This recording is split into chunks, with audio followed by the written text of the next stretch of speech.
Hey, my friends, Derek here from Bomb Socks with another day of Bomb Bites, where we feast upon the words of Christ, and we do it one bite at a time.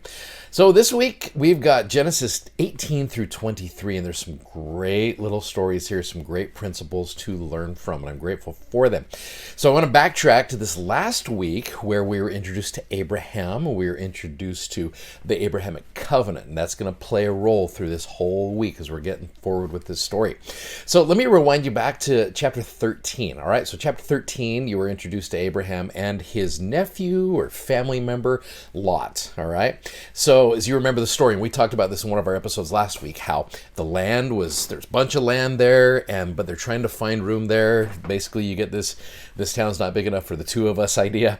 And so Abraham says, hey, Lot, you choose whatever side, and I will go to the other side. You choose the left, I'll choose the right. You choose the north, I'll choose whatever, right? And so Lot goes to, if you remember in this chapter 13, it says, and Lot lifted up his eyes and beheld all the plain of Jordan, that it was well watered everywhere. So he sees this place, like, this is gorgeous. I'm totally taking this place. It says, Lot chose him of the plain of Jordan. Lot journeyed east. They separated themselves one from another. Abram dwelled in the land of Canaan, and Lot dwelled in the cities of the plain and pitched his tent towards Sodom, all right? So we are introduced to the cities of Sodom and Gomorrah, all right? So how bad were these cities? We often hear these places that were talked about very bad. Verse 13 of chapter 13 gives you an idea. It says, the men of Sodom were wicked and sinners before the Lord exceedingly. So there's a couple of footnotes here. So if you click on the word Sodom, it takes you over to Ezekiel chapter 16, verses 49 and 50. And it says, behold, this was the iniquity of thy sister Sodom.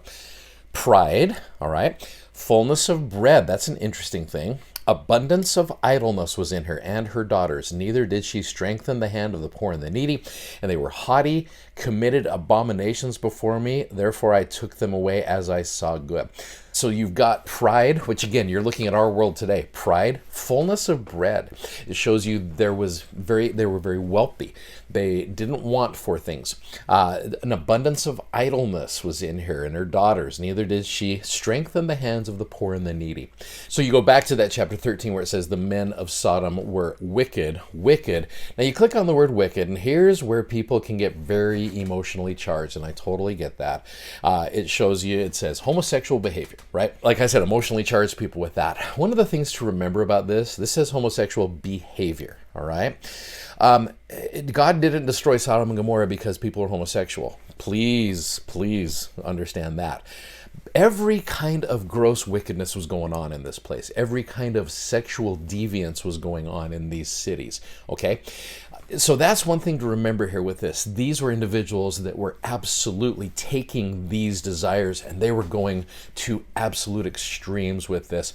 They were prideful, they weren't taking care of one another, and they were just treating each other badly. Again, not too different from our world today, sadly. So now, once you pitch your tent towards Sodom, you go to chapter 14 and you look what happens here. Chapter 14, we're going to talk more about this specific story tomorrow, but verse 12, it says, and they took Lot, Abram's brother's son, who dwelt in Sodom. So just within that chapter, Lot went from pitching his tent towards Sodom to all of a sudden being in Sodom. So that's what happens is when you're pitching your tent towards something, you're going to eventually find yourself in that place. Now, I think the opposite of that is true as well. So if you pitch your tent towards Sodom, where will you eventually end up? You're going to end up in Sodom. If you pitch your tent towards the temple, where will you eventually end up? Now, there's a great story when you go to the book of Mosiah in the book of Mormon. You got King Benjamin's people. They pitched their tents round about the temple, every man facing his tent with the door thereof towards the temple, that thereby they might remain in their tents and hear the words which King Benjamin should speak unto them. So that's a great little cross-reference, that Mosiah 2:6 to that Genesis 13:12. So you pitch your tent towards Sodom, I think you're going to eventually end up in Sodom. You pitch your tent towards the temple, you're going to eventually eventually make it to the temple. So that's a great little principle here with this. So tomorrow we're going to see what the consequences are. In fact, the next couple of days you're going to see what the consequences are when you do pitch your tent towards Sodom.